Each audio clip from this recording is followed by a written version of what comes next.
الرجيم بسم الله الرحمن الرحيم وإلى مدين أخاهم شعيبا قال يا قوم اعبدوا الله ما لكم من إله غيره ولا تنقصوا المكيال والميزان يراكم بخير وإني أخاف عليكم عذاب يوم محيط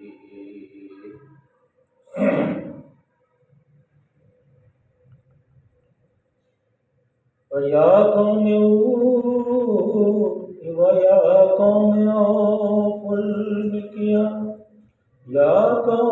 أوفوا المكيال والميزان بالقسط ولا تبخسوا الناس وما أريد أن أخالفكم إلى ما أنهاكم عنه إن أريد إلا الإصلاح ما استطعت وما توفيقي إلا بالله عليه توكلت وعليه أنيب ويا قوم لا يجرمنكم شقاقي أن يصيبكم مثل ما أصاب قوم نوح وقوم هود وقوم صالح وما قوم لوط منكم ببعيد واستغفروا ربكم ثم توبوا عليه إن ربي رحيم ودود صدق الله العلي العظيم وصدق رسوله النبي الكريم ونحن على من الشاهدين والشاكرين والحمد لله رب العالمين. محترم حضرات، ہفتے کے دن تک ہم نے سورہ ہود میں جو پیغمبروں کے قصے بیان ہوئے ہیں، 3 پیغمبروں کے ہم نے قصے پڑھ لیے تھے، اور اس میں بیچ میں درمیان میں حضرت ابراہیم علیہ السلام کے پاس ایک ضمنی جو ذکر تھا وہ بھی آ گیا کہ فرشتے پہلے آپ کے پاس آئے، پھر آپ کو انہوں نے بشارت دی. پہلے تو آپ گھبرائے، پھر جب آپ کو یقین ہو گیا پھر فرشتوں نے بھی بتا دیا کہ ہم کو بشارت دے کے آئے ہیں. پھر آپ کی بیگم جو آپ کے پاس کھڑی باہر آ گئی تھی اس پریشانی میں کہ کہیں ہماری بستی کے لوگوں سے کوئی ایسا گناہ سرزد ہو گیا ہے. کہ فرشتے جو ہیں انسانی شکل کے اندر اسی وقت آتے ہیں جب زمین والوں کے اوپر کوئی عذاب نازل کرنا ہو. تو یہ جو بالکل خارق العادت یہ کام تھا، انہوں نے پھر بشارت دی کہ نہیں، ہم آپ کے پاس نہیں آئے ہیں کہ آپ کو بشارت دیں اسحاق علیہ السلام کی. اسحاق علیہ السلام کے بعد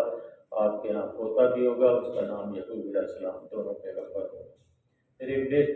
ان پیغمبروں سے بے شمار پیغمبر بنی اسرائیل کے اندر آئے اور جو ان کے ساتھ ہوا وہ بھی کر دیا. اب چوتھا جو قصہ ہے وہ شعیب علیہ السلام کا ہے. وہ اپنی قوم کی طرف مدین کے اندر اپنی مدین کی قوم جو بھی ان کے پاس آئے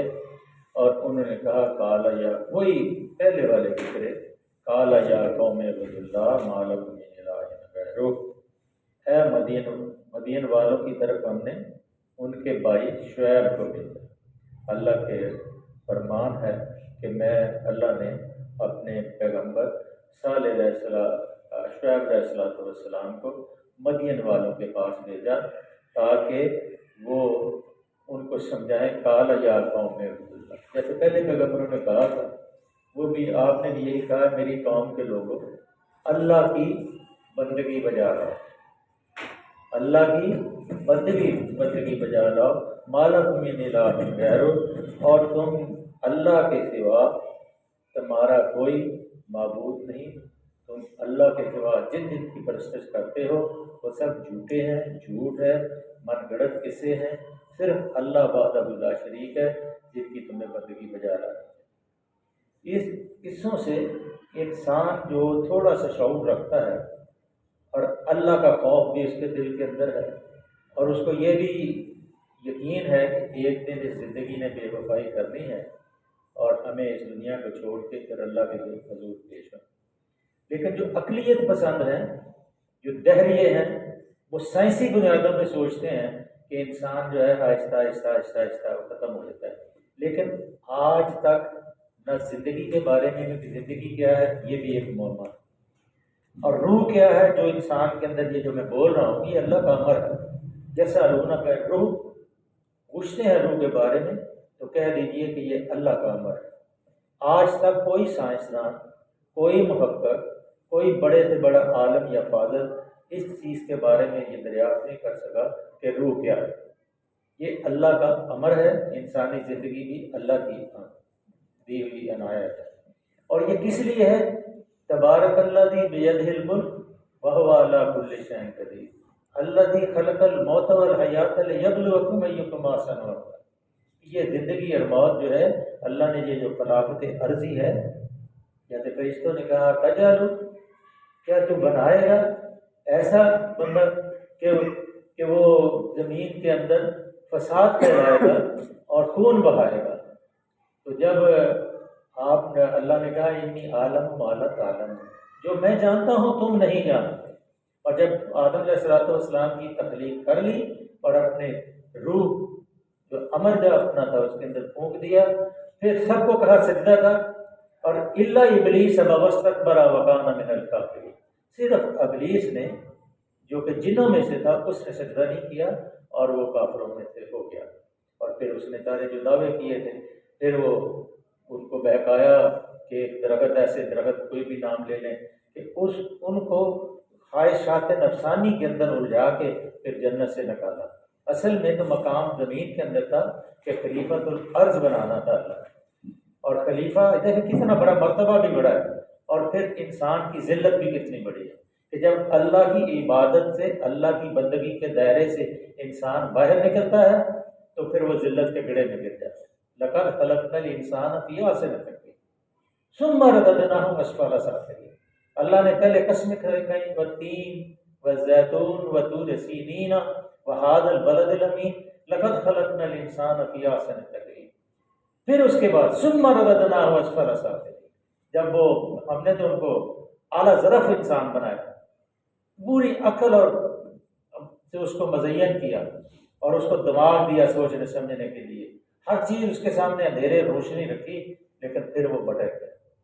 الذین آمنوا وعملوا الصالحات فلہم اجر غیر ممنون، لیکن وہ لوگ بچ گئے جو ایمان لے آئے اور جنہوں نے صالح عمل کیے، اور ان کے لیے اللہ تعالیٰ نے بے شمار اجر غیر ممنون، اور ایسا اجر رکھا ہے کہ جس کا شمار دنیا میں انسان نہیں کر سکتا۔ تو یہاں اللہ نے سب سے پہلے ہر پیغمبر نے یہی بات کی کہ اے میری قوم کے لوگوں، جیسے شعیب علیہ السلام اب گریہ کر رہے ہیں، فریاد کر رہے ہیں اپنی قوم سے، حالانکہ آپ بھی امیر آدمی تھے، آپ بھی کاروبار کرتے تھے، لیکن یہ شعیب کی قوم ایسی تھی کہ یہ شمال کی طرف جو راستہ جاتا ہے شام کی طرف، اس کے راستے میں یہ مدین کا شہر تھا، اور اس کے اوپر ان کا سڑک کے اوپر قبضہ تھا، اور لوگوں کو لوٹتے بھی تھے، اور کاروبار کے اندر جو ہے وہ کم تولتے تھے۔ یہ بہت بڑی بیماری تھی کہ یہ کم تولتے تھے، اور کم تولنے سے ان کے اندر بے شمار معاشرتی برائیاں تھیں۔ پھر لوگوں کے اوپر جگہ ٹیکس لگاتے تھے، تو پنجابی میں آج کل ہم جگہ ٹیکس کہتے ہیں، پھر ایسے ہی چنگی لگا دیتے تھے کہ یہاں سے گزرنے کے اتنے پیسے ہمیں دے کے جائیں۔ تو وہ ماں باپ دادا ابا سے کر رہے تھے، تو شعیب علیہ السلام نے کہا قال یا قوم اعبدوا اللہ ما لکم من الہ غیرہ ولا تنقصوا المکیال والمیزان انی اراکم بخیر وانی اخاف علیکم عذاب یوم محیط۔ اللہ کی بندگی کرو، اس کے سوا تمہارا کوئی خدا نہیں، اور ناپ تول میں کمی نہ کیا کرو۔ آج میں تم کو اچھے حال میں دیکھ رہا ہوں، اور مگر مجھے ڈر ہے کہ کل تم پر ایسا دن آئے گا جس کا عذاب سب کو گھیر لے گا۔ اور اے برادران قوم، اب وہ بصیرت کی آنکھوں سے، دل کی آنکھوں سے دیکھ رہے تھے کہ جب اللہ کی نافرمانی ہوتی ہے تو پہلی قوموں کے اوپر کیا گزری۔ اب آپ اپنی قوم کے بارے میں سوچیں کہ یہ جو سارے جرائم ہیں جو پچھلی قوموں کے اندر تھے، وہ سارے جرائم ہمارے اندر ہیں۔ چند ایک لوگ ہیں گنتی کے جو لوگوں کو روکتے ہیں، کوشش کرتے ہیں، یہ فریضہ انجام دے رہے ہیں نہیں للمنکر امر بالمعروف، لیکن اللہ کا یہ اصول ہے کہ جب تک مٹی کے اندر زرخیزی قائم رہتی ہے اللہ اس وقت تک اس مٹی کے اوپر عذاب نہیں بھیجتا۔ یہ زمین ابھی جو انسانوں کی یہ جو زمین ہے پاکستان کے اندر جو بسنے والے مسلمان ہیں، ان کے اندر کچھ لوگ ایسے ہیں جن کی وجہ سے اللہ نے عذاب کو ٹالا ہوا ہے کہ وہ نہیں المنکر امر بالمعروف کا فریضہ انجام دے رہے، لیکن جب یہ اللہ نے جیسے کہہ دیا نوح کو بھی اب تیری قوم میں سے کوئی ایمان لانے والا نہیں، اور پھر اسی طرح لوط کو بھی کہہ دیا کہ جو ایمان لانا چاہتے تھے وہ لے آئے، اسی طرح صالح علیہ السلام کو بھی کہہ دیا، حود علیہ السلام کو بھی کہہ دیا گیا۔ تو اسی طرح جب اللہ تعالیٰ، کیونکہ اس وقت پیغمبر تو آنا نہیں، اور جب تک پیغمبر کی تعلیم قائم رہتی ہے اور تعلیم جاری رہتی ہے اس وقت تک پیغمبر کی ضرورت نہیں ہوتی۔ اسی لیے اللہ نے یہ فرما دیا تھا کہ میں نے اس کو نازل کیا ہے نحن لہ حافظ، میں اس کی محافظت بھی اللہ نے اپنے ذمہ دے، اس لیے کہ کوئی انسان جو ہے بے ناتواں ہے، کمزور ہے، جیسے پیچھے آپ نے پڑھا کہ لوط علیہ السلام نے کہا کہ کاش کہ میں جوان ہوتا، میرے اندر قوت ہوتی، یا کوئی ایسا تم میں کوئی رکن رشید ہوتا تو مقابلہ کر لیتے، لیکن وہ فرشتوں نے پھر اس وقت آ کے ان کو بتایا کہ نہیں آپ گھبرائیں نہیں، ان رسل ربک، ہم اللہ کے بھیجے ہوئے پیغمبر ہیں، لن یصلوا، یہ تمہارے تک نہیں پہنچ سکتے، آپ تک نہیں پہنچ سکتے، علیک فاصر باہلک بقطع من اللیل ولا یلتفت منکم احد الا امرتک انہ مصیبها ما اصابهم، یہ آپ تک نہیں پہنچ سکتے، اور ان کو رات کے کسی حصے میں آپ نے تھوڑی رات گئے، ان کو لے کے اپنے اہل کو نکل جانا ہے اور پیچھے مڑ کے بھی نہیں دیکھنا، کہ کہیں ایسا نہ ہو کہ پیچھے جب دھماکے ہوں اور آپ پیچھے مڑ کے دیکھو اور آپ میں سے بھی کوئی آدمی دھماکوں کی لپیٹ کے آئے، پہلے اعلان کر دیا۔ اور جو مصیبت آپ ان کے اوپر آنی ہے وہ آپ کی بیوی جو ہے وہ بھی ان کے اندر شامل ہے، اس کے اوپر بھی یہی گزرے گی جو باقی قوم کے اوپر گزرے گی۔ اس سے یہ بھی اللہ نے مترشح کیا کہ جتنا مرضی کو رشتہ دار ہو، قریبی پیغمبر کا بیوی سے رشتہ کتنا قریب ہے، لیکن بیٹے کا اور باپ کا رشتہ کتنا قریب ہے، نہ باپ بیٹے کو بچا سکتا ہے نہ خاوند بیوی کو بچا سکتا ہے۔ یہ اللہ نے واضح کر دیا کہ اگر کوئی کام آئے گا تو اللہ کی بندگی کام آئے گی، کوئی رشتہ داری کو نسب کے رشتے کام نہیں آئے گے، کام وہی آئے گا لا الہ الا اللہ، اللہ کے سوا کوئی عبادت کے لائق نہیں۔ اور جو پیغمبر جتنے بھی آئے، آمن رسول بما انزل الیہ من ربہ والمؤمنون کل آمن باللہ، سب جتنے پیغمبر ہیں سب کے اوپر ایمان لائے۔ اسی لیے پہلی بقرہ میں بھی اللہ نے سورہ بقرہ میں پہلے رکوع میں الف لام میم ذالک الکتاب لا ریب فیہ ھدی للمتقین الذین یؤمنون بالغیب ویقیمون الصلاۃ ومما رزقناہم ینفقون والذین یؤمنون بما انزل الیک وما انزل من قبلک وبالآخرۃ هم یوقنون، کہ جو تیری طرف محمد صلی اللہ علیہ وسلم بھیجا گیا ہے اس پہ بھی ایمان، اور تجھ سے پہلے بھی کتابوں پہ پہلے رسولوں پہ۔ اس لیے ایک رسول کی تکذیب تمام رسولوں کی تکذیب، کسی رسول ایک رسول کو آپ جھٹلائیں گے تو تمام رسولوں کو جھٹلانا، کیونکہ سب رسولوں کی تعلیم ایک ہی تعلیم، اللہ وحدہ لا شریک ہے، اور اس کے نظام کے اوپر اس کے بتائے ہوئے طریقے پہ زندگی گزار۔ تو یہاں شعیب علیہ الصلوۃ والسلام اپنی قوم کے سامنے بنتی کر رہے ہیں، منتیں کر رہے ہیں، سمجھا رہے ہیں کہ کم نہ تولو ولا تنقصوا المکیال والمیزان انی اراکم، اور نہ ہی کام پیمائش کرو، انی اراکم بخیر وانی اخاف علیکم عذاب یوم محیط، کل تم پر ایسا دن آئے گا جس کا عذاب سب کو گھیر لے گا۔ آپ دیکھ لیں ہر دکاندار اپنا اپنا محاسبہ کر لے، بلکہ بعض مرغیوں والوں نے تو 1 کلو کا 900 گرام 800 گرام، اور بھی کئی لوگ ایسے ہیں جو کم تولتے ہیں۔ اب دیکھ لیں کیا اللہ پوری قوم کو تباہ کر رہا ہے صرف ایک جرم میں، یا قوم اوفوا المکیال والمیزان بالقسط ولا تبخسوا الناس، اور اے برادران قوم ٹھیک انصاف کے ساتھ پورا ناپو اور تولو، اور لوگوں کو ان کی چیزوں میں نقصان نہ دو۔ یہ کوئی ایسی چیز نہیں، کوئی ایسی بات نہیں ہے جس کی مخالفت کی جائے، لیکن لوگ کرتے ہیں۔ یا باہر چلے لوگوں کو سمجھانے کی کوشش کریں، لوگ آپ کے گلے پڑیں گے، وہ لوگ کہیں گے کہ لو یہ بلوٹا بھی تو آ گیا۔ تبخس الناس اشیاءهم ولا تعثوا فی الارض مفسدین، گھاٹا نہ دیا کرو اور زمین میں فساد نہ پھیلاتے کرو۔ وَإِذَا قِيلَ لَهُمْ لَا تُفْسِدُوا فِي الْأَرْضِ قَالُوا إِنَّمَا نَحْنُ مُصْلِحُونَ، جب ان سے کہا جاتا تھا کہ زمین میں فساد نہ پھیلاؤ تو وہ کہتے نہیں ہم تو مصلح ہیں، ہم کم تولتے ہیں تب بھی مصلح ہیں، ہم لوگوں کے حقوق غصب کرتے ہیں تب بھی مصلح ہیں، ہم ایمانداروں کو مارتے ہیں تب بھی مصلح ہیں، ہم شراب پیتے ہیں تب بھی مصلح ہیں، ہم جوا کھیلتے ہیں تب بھی مصلح ہیں، ہم عزا اور لات کو پجاری ہیں تب بھی مصلح ہیں۔ وَلَا تَعْثُوا فِي الْأَرْضِ مُفْسِدِينَ، یعنی اگر آپ ایسا کام کریں جو اللہ کی حدود کو توڑتا ہو تو آپ مفسدین کے اندر شامل ہیں۔ یہ سیدھا ایک کلیہ ہے، اور کوشش کریں کہ اللہ کی حدود کے اندر رہیں، اور اگر کہیں غلطی کوتاہی ہو جائے تو فوری لوٹ آئیں۔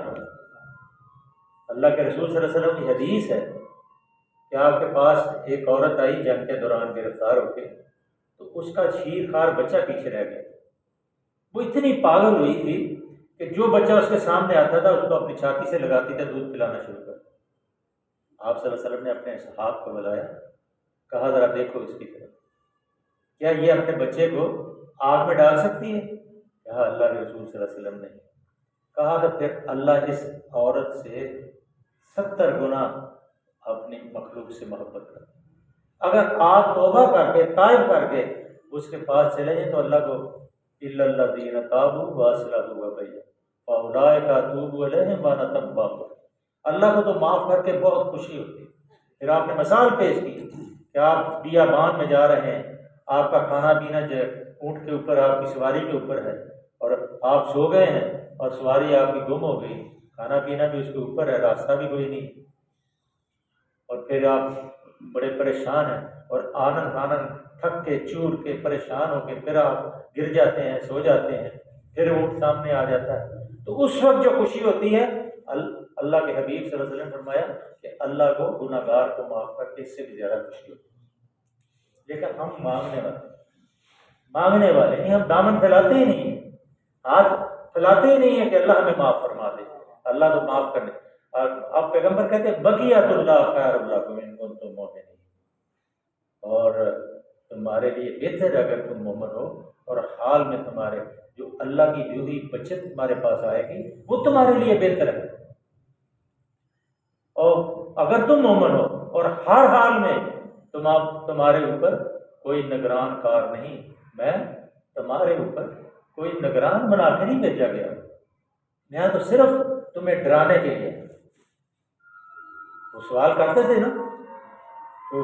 کہ کب آئے گی قیامت؟ کل اللہ نے فرمایا کہہ دیجیے انما انا نذیر مبین، کل انما العلم عند اللہ، اس کا علم اللہ کے پاس ہے، میں تو صرف ڈرانے والا ہوں، میں تمہیں متنبہ کرنے والا ہوں کہ ایک روز جو ہے وہ قیامت آنی ہے، اور اس سے ما فی الصدور ہونا ہے، جو سینے کے چھپے ہوئے راز ہیں وہ بھی سامنے آئے۔